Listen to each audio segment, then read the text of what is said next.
Okay, are you ready to go? I'm ready when you are, yeah. All right. So welcome to the Angel Rants podcast. I am here with Tanisha Castellanos, and we are talking about the music industry. We're talking about book writing. We're talking about so many things, anything under the sun. So Tanisha, thank you for being here with me today. Thank you for having me, Angel. I'm excited. Yes. So why don't you explain to the people listening exactly who you are and where this whole kind of journey for you started? Okay. Well, as you said, my name is Tanisha Castellanos, and I am from Newburgh, New York. Okay. Born and raised in the Hudson Valley area. What can I say? This journey, that's a lot. Okay. Well, why don't you start with what it is that you do, what you're concentrating on right now? Okay. At this point, I am introduced as a Christian contemporary artist. Okay. I have a single out named Thirsty. Right. That's available on all digital outlets. And I also have a book coming out called Worth the Wait in December. Okay. So writing and music. Writing and music. And as a career, I'm a licensed social worker with the state. So cool. I kind of do a lot of different things, but I think all of them are geared into helping people. Right. I'm very passionate about people not living a complacent and comfortable life, but really living the life that God designed for them, right. Which I think really would look different for a lot of people if they were actually doing it. Right. Not to get all deep right now, but you get what I'm saying. Yeah. So what I like to do in this show is kind of go into the practical ideas that'll help people not live those kind of complacent lives, right? So what are some of the steps that people can take to actually get through, let's say they're struggling being able to take off in their career, or they're struggling becoming those musicians or artists, or becoming a writer?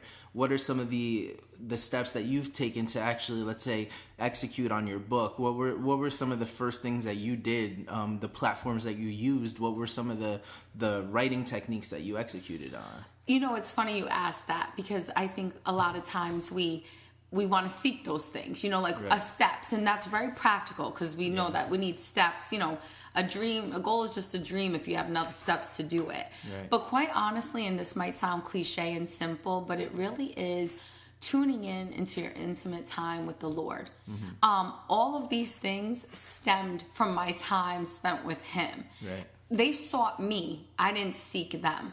Right. All right, when we talk about my music career, right? I've been singing and writing and playing piano since I was 2 years old. Right. My story a little bit, I was born with hip dysplasia in both hips, and long story short, I spent a big part of my infancy up to 3 years old in Westchester Medical Hospital. And at 1.5, 2 years old, my parents noticed that I was writing songs and playing songs, because right. I was just a kid who, did that, being in the hospital board. So all of that to say, for a long time, people had asked me, why don't you record something? You've done this for a long time, and wanting that. And to be quite honest, Angel, I shied away from that, because the music industry as a whole is not always, the most upstanding industry. Right. And I had some, in the secular realm, some run-ins that I said, if this is what it's about, I don't want to do this. Right. Quite honestly, I was in a coffee shop, and a Christian artist had heard me sing and sought me, and said, well, question me. Why don't you have this down? Why don't you have anything recorded? Why aren't you doing this? And it really stemmed from there. It was, stepping out of my comfort zone, doing something I haven't done ever in a long time. I hadn't been to an open mic in forever. And I was there, and I wasn't planning to sing, and I got up to sing. And before you know it, I get contacted by 2 Christian songwriters saying, we wrote a song for you. And I was like, really? See, so I think that's an awesome thing to kind of take into account. You did something that you wouldn't have normally done. Yes. If you weren't pursuing some sort of goal. So you envisioned the goal. I mean, you prayed, you did what you wouldn't have normally done, and you stepped into something that was there waiting for you. Absolutely. And so I think that's something that I guess the listeners should be aware of. You have to leave your comfort zone. You have to be able to not pursue the mediocre, but go kind of beyond that. You do. It's stepping out of the norm. Right. And there's a saying, I want to get it right. The fruit is at the end of the limb. How will you not know if you don't step out in the limb? Right. And you know what? You're not going to be perfect at it. You're going to fail. You're going to be nervous. There's people that are not going to understand. My thing is, do it anyway. Right. You know what? Because, I mean, as long as it's in the confines and my conviction, you know, my beliefs of the will of God, if it doesn't work, at least you tried. And, you know, and I think it's the same thing with finding your gifts. Like, sometimes you just have to put your foot in the water to say, okay, well, you know what? This might be my ministry or passion, and this might not be. Let's stay there for a little bit. Let's say somebody's struggling with, like, well, I don't know exactly what I'm good at. How do you find your gift? You know, what is it that, how is it that you find, let's say, your niche? What is it that what is it that you should be looking for in yourself? It starts with prayer. Yeah. It starts with people affirming what's good in you. I thank God for sound leadership and a lot of leadership training and also spiritual gift training. What your gifted and strengths are will rise to the top, Angel. You know, it's not going to take long. If you have the gift of song, it's going to be recognizable. Right. You're not going to have, you're not going to have to dig and affirm and pray and seek for 10 years. Do I have this gift? Well, if you sing and people respond to it, and remember, our gifts that were given by God are not to ever edify us, but edify Him, you know, then, okay, I have a gift here. I might have something here. Right. You know, those strengths will rise to the top. So, you know, practical. How do we translate that? Okay, this all sounds good, but for somebody really seeking, like you're asking, what are you good at? What do people affirm in you? What do you naturally gravitate to? We have so many giftings and so many strengths that God has placed in us that it ties into my book of what I wrote about, but how they're not tapped into. And those things that you're naturally good at, that you find yourself gravitating to, that people recognize, hey, you have a gifting here. I'm blessed when you do that. It means something to me. You know, when you speak, when you preach, when you show your hospitality, whatever that is. Right. And it doesn't always have to be something that's overtly extroverted too. Because absolutely, what I've been realizing, like, I'm not an incredibly extroverted person, right? I do a podcast. At this point, you know, I speak a lot. Like, I'm speaking at a networking event coming up. You know, I lead a Bible study. Awesome. You know, full disclosure. But all those things took me a long time to get to that point. It was something that I kind of had to train my character to be accustomed to speaking that much. Yes. And so all of those things were like, well, what is it that people respond to when and it's completely to your point. And as I'm kind of reflecting on the things that I've had to go through, it was like, okay, well, people really respond when I say something that's almost out of my comfort zone.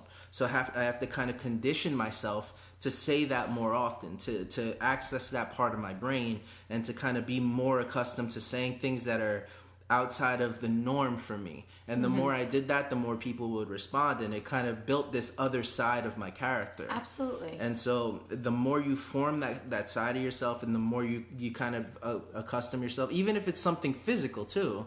Like, let's say you're good at, I don't know, I heard Steve Harvey talk about his friend who became a millionaire doing landscaping.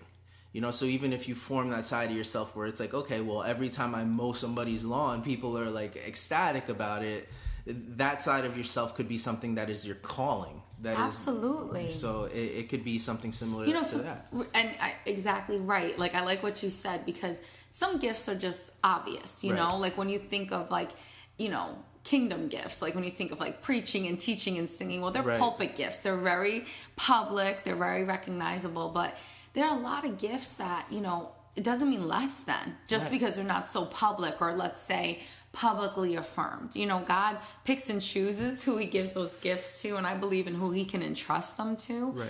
But it really is finding your passion. And I think when you tap into your God-given design and passion, what He's designed you and created you to do, all those other things will follow. Right. And I think you'll find contentment and fulfillment and fruit. You know, you'll find fruit of your labor, and people blessed by that. Right.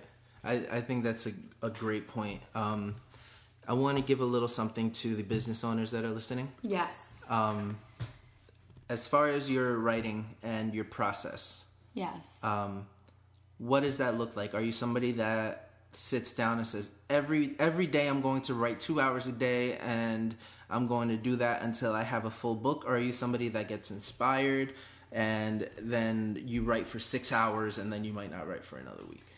I lean more towards the second one that you just said, getting inspired and writing for 6 hours and then might not.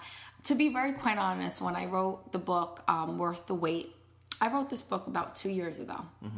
And it came from one night I was doing my devotions, mm-hmm. and I was really facing myself. I'm a journaler. Like I journal, I write, I pray out loud, like all of those things. Right. I need a lot of different ways to communicate with God for myself. And I woke up the next morning and I don't know how any other way to put it. It was like the Lord completely downloaded this book. Mm-hmm. And I felt like a muse. I had a journal and I had a pen and I wrote. Mm-hmm. And I remember I was like, I have a book here. And I went to my pastors, who I love very much. And I was like, I think I have a book here. And all of that to answer your question, the writing hasn't stopped. I've always wrote. And I think that, I wrote in disciplined ways. There are times that I wake up in the morning and I have a journal. Like for me, I have a notepad, and I got this from, I forgot who told me about this. It's some writer's book or, tip where writing like your first thoughts in the morning or what you're inspired with. I'm always writing, whether it's my personal journal, whether it's for somebody else, whether it's social media. Mm-hmm. I even see my social media as a platform that God has given me to inspire and to help others, and writing. So it's kind of, as I wrote, that gift was affirmed. It was like, you have a gift of writing. Right.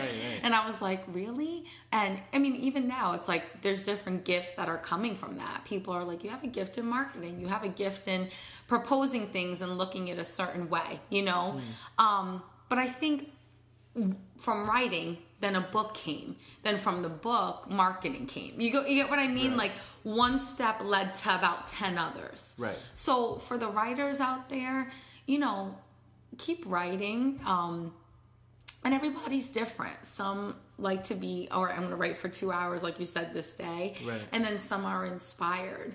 For me, it's just kind of a nonstop thing. Yeah. I'm always writing something. Yeah. I hope that answered your question. No, absolutely. I do feel like there's, it's all about your character, and it's all about what works for you, because some people will need to have that, like, okay, I need to schedule these 2 times. And I was watching this documentary on Netflix about creativity and creative people. Mm-hmm. And there was this guy that does the cover for The New Yorker. He's an illustrator.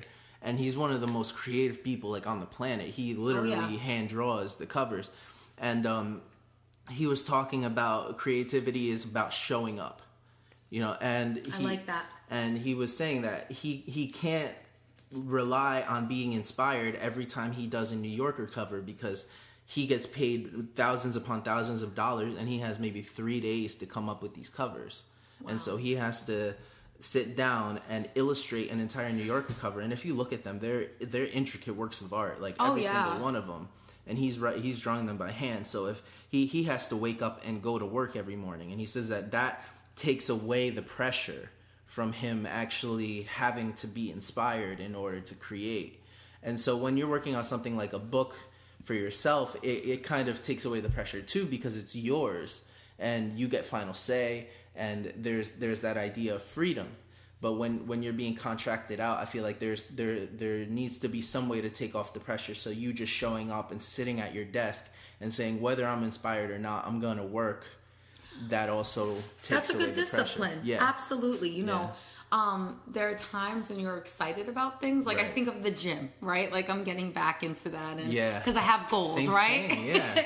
It's Same like, all right, I don't want to be chubs forever. So what do I have to do? Right. Do I love waking up like, 45 minutes cardio plus the lifting session? Right. That's hard freaking work. It just is, So, but I have to do it. There are just some things that I like that. You just have to show up and get it done.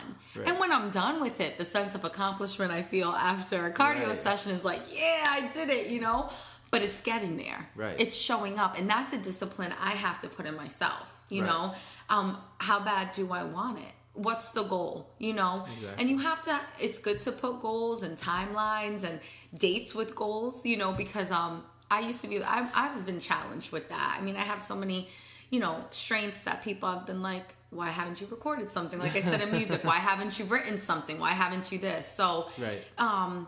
Being disciplined person is definitely a part of creativity too. Yeah, I think people who are more creative tend to be, and I'm speaking for myself too, tend to be more likely to say, I want that freedom to be like, well, I want to be able to explore. There's so many options. I need that space to explore. Why can't I don't want a deadline, and I've been victim to that. You know, like when I do a logo, I tell my clients like I want that space to be able to come up with something good for you.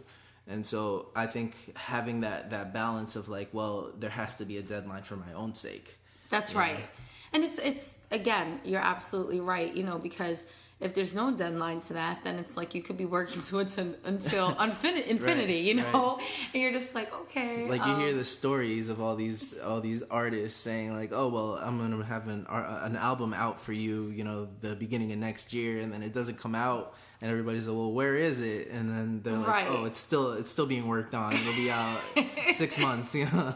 No, it's true. It's good to definitely, you know, put deadlines and for yourself to have a goal to work towards. Right. Because then from there, you work on other things. You know, there should be greater. There Right. should be, you know, there's always a first of something, and then you should build from there. So. Right.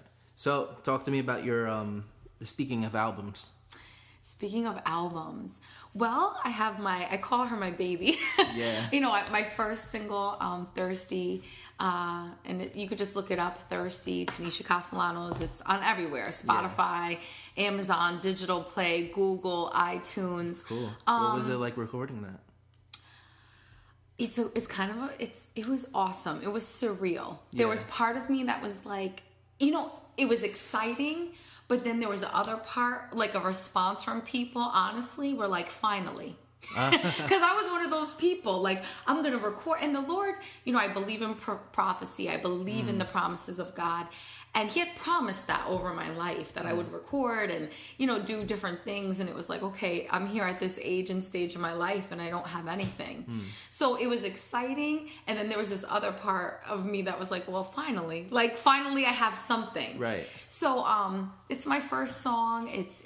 When I was presented that song by the songwriters, I remember I got a call. It was like a Tuesday or Wednesday morning. It was like, T, we have a song for you. And I was like, what? And they were like, yeah, we wrote it and we know that this is your song. And I remember hearing the track, and the words to it are talking about being at a crossroads with God. And it meant something to me because, like, the lyrics are, you know, I will cross the ocean just to find you. And that's one of them. And saying how he has to fill that cup. And for me personally, I was at a place where I know I was trying to find that contentment and happiness in everything. Sometimes even the love of life, we try to replace that, but that doesn't mean you're in the will of God, you know? Right. So I think I had exhausted all of my, you know, entities of happiness and contentment and thrill seeking, but it still left me somewhat empty. Right. So that song has a lot of personal meaning to me because I see it as somebody at a crossroad who's desperate, who's saying, okay, God, I've tried to fill my cup with all these other things, but now I'm really going to let you fill it. And whatever you fill my cup with, that's what I need. Right. That's what I'm in need of. One of my spiritual mamas, prophetess Jacqueline Smith, who's still preaching in her 70s. She's awesome. She said this to me, and it just always stuck. She said, you know, Tanisha, you will never be happy unless you're in the will of God. Smack dab in the will of God for your life. If you're not there doing what he's called and designed you to do, you'll always be seeking and you'll always feel uneasy. And it's true. So recording that song was awesome. I'm excited for future projects. Yeah. And, you know, currently working on an EP that will be a praise and worship themed Nice. One, and that's what people know me for. That's what I've done for a long time, and through prayer, through seeking God, I feel that that's the direction I'm going to be going in. So be on the lookout for that. You know. So some of your influences, then, what do you think inspired you most to, like, I guess get this single to sound where it is? Influences. It was, like, what do you hear the most in this single, as far as influences go? Wow. Gosh. Somebody said this to me. They're like, you're like a Carrie Job with a William McDowell. And I was like, what is that? That's so contradictory. It's not funny. I was like, I think I think that's a good thing. And then when I brought it to one of my mentors, she said, well, William McDowell's extremely, influential and powerful and prophetic, and then Carrie Job has that intimacy. Yeah. So I think those two kind of met together. Okay. So it's that single, Thirsty is a fresh sound, it's a bright sound, it's a worship song, okay. And from what I hear, people, when you hear testimonies of people who, a friend of mine told me she brought it to her mother's gravesite and it was ministering to her, I would never see that. I would never in my wildest dreams even think that. Right. So I love eclectic when I think about all music. I'm a fan of so many. Yeah. From the Carrie Jobs to William McDowell to Tasha Cobbs. I think she's currently my favorite. Yeah. To Kira Sheard, all of them, the greats, Mm-hmm. So. That's awesome. Yeah. So your next project is going to be an EP? Yes. That's cool. That's awesome. Yeah, I'm excited about that. Yeah. And how about any more writing? You thinking about doing any more writing? Yes. Yeah. Well, before that, talk to me about what you're doing as far as marketing goes for this book. How are you marketing it? What are the nuances of it? Because that's really what I love to get into in this show. I mean, I just finished talking to somebody about as geeky as it may sound, an app. And an app that for businesses, and how he goes about signing people up for that app and the intricacies of it. So don't be afraid to geek out. Angel, this is why you're in my life, to help me geek. How am I marketing? I'm honestly praying about the right people to learn how to do that. I'm learning how to do that. Okay. I'm a visionary, so I see the big picture. Right. I'm the person that sees the main event with 10,000 people, and this is the theme, and that I always need people around me to say, well, did you get plates and cups and the Remu for this? And I'm like, oh no. I see the big picture. So honestly, I mean, I'm by myself. I'm not with a manager. I'm not with a group. It's Tanisha and the Holy Spirit's my agent, But in all seriousness, it's word of mouth. It's social media. Okay. It's people that believe in me, that support my ministry, because it is all ministry, to me. So maybe after we're done with the podcast, we could talk about how we can do it. We'll do it right now. We'll do it live on the podcast. All right. Let's do it. All right, so what do you got so far? You got the book. It's done. Is it printed? It is not. It's done. I mean, it's edited. I have a foreword by Pastor Marcus Gill, who's a very well-known pastor. Beautiful. I was going to ask you to get a foreword. Yep, I got a foreword. I got my intro, the book content, and the conclusion. Okay. So what I'm looking for now is a graphic designer to design the book cover. It's an easy read, too. You're sitting across the table from one. Oh, look at the Lord in this place. And, really connecting to like Amazon. Like I have a couple people that have done this before. Okay. So it's tapping into them. And from what I believe I'm going to do is get like 100 physical copies of my book. Okay. So I have, so my marketing will be connecting with those in different ministries and sending it to them. You know what I mean? A personal copy, marketing that to different churches or different, ministries that I like or that I feel led will be connected or blessed by this. Mm-hmm. Now let me ask you something. Yes. What is the ultimate goal for this book? To light a fire under people. I get excited even when I talk about it. Yeah. And now this has to do with the marketing plan. So that's why I asked this. Right. To get it in as many hands of people that that want to live beyond their complacency and comfortability. You know, comfortability leads to complacency, and complacency leads to compromise. Right. And compromise leads to... We know. Yeah. You know, the premise of it, Angel, when I even as I was driving here, I thought so many people just let life happen to them. Right. You get what I'm saying? I mean, talking to you, I feel like we're just like, it's like I'm talking to a good friend across the table, you know, like, it's like, oh, I met someone, I guess I'll have a kid, I guess I'll marry them. I've been in this job 5 years, guess I'll stay. I've been in this church forever, I guess I'll stay. And I'm not saying those things are bad, but how many times or how many people do you know that intentionally pray? Right, with intentional, specific prayer about your spouse. Right, with a goal in mind, about your spouse, about your job, about what you're supposed to be doing. This book is the premise of, you know, what happened to that word that God spoke to you at 13 years old in youth camp that you would be preaching to the nations. And you find yourself at a 9-to-5 job with 2 kids in and married and not unhappy, but where did that little girl or boy go? Right. Doesn't mean the promises of God is still not there. But what was the disconnect between 13 and 35? Right. And it looks nothing like God intended it to look. Awesome. I think that's the majority of people. I think that's the majority of Christians. Right. It burdens my heart because I believe the world would look different. I believe we would see decreased depression and, you know, all of that. So I told you I talk big. No, not at all. So here's what I would do just off the bat. So get the cover first of all. Yes. Get, like you were saying, 100 copies that you can give away. Exactly. I would give those to key people that you know are influential, that would appreciate it, and that would help you return a favor. What that favor would be up to them, but I would say either you would be able to give a small word or speak to their youth or whatever target market you would hope would be able to read it. Right. Then, are you thinking about doing an audiobook? I haven't. I would like the book on, like, ebook. Audio.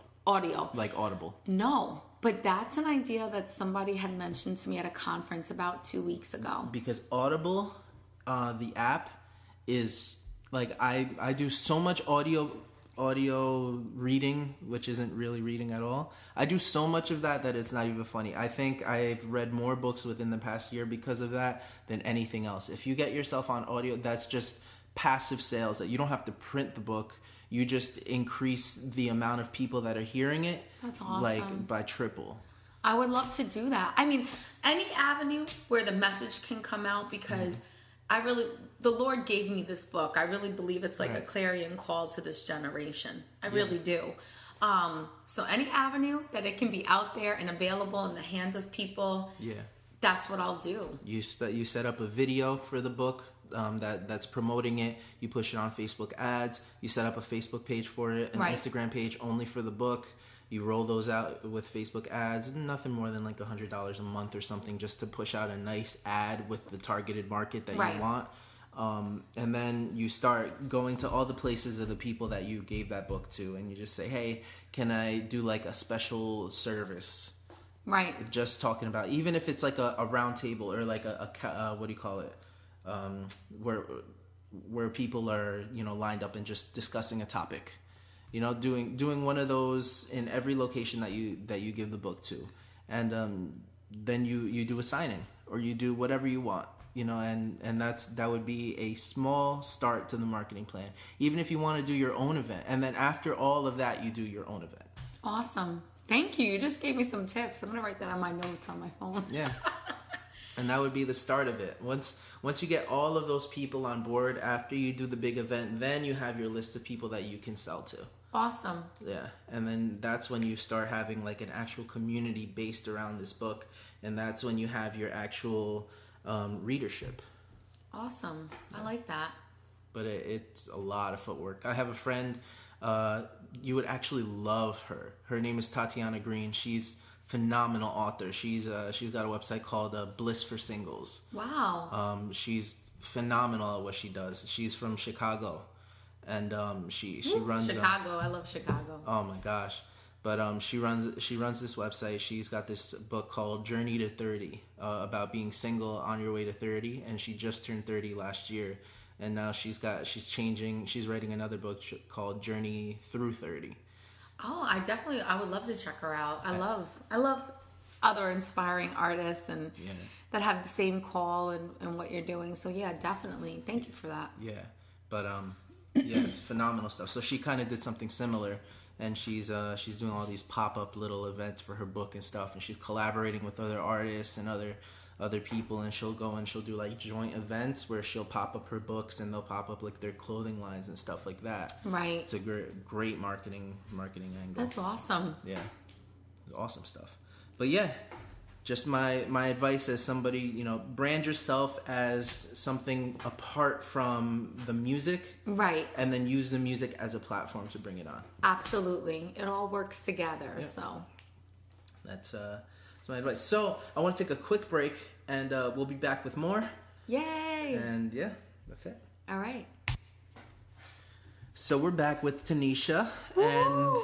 And I'm silly, I know. All right. So I wanted to ask you some of the quick fire questions that I usually ask all of our guests. Oh boy. Okay. Yeah. So I like to tailor them to the specific guest and try and ask something that's unique to them. Sometimes I know certain guests like certain things, and sometimes I miss and I just kind of totally tank. Like the last guest I asked, I didn't really have a good question for him, but I feel like I'm getting a good gauge on you. So let's see how I do. Okay. All right. Sounds good.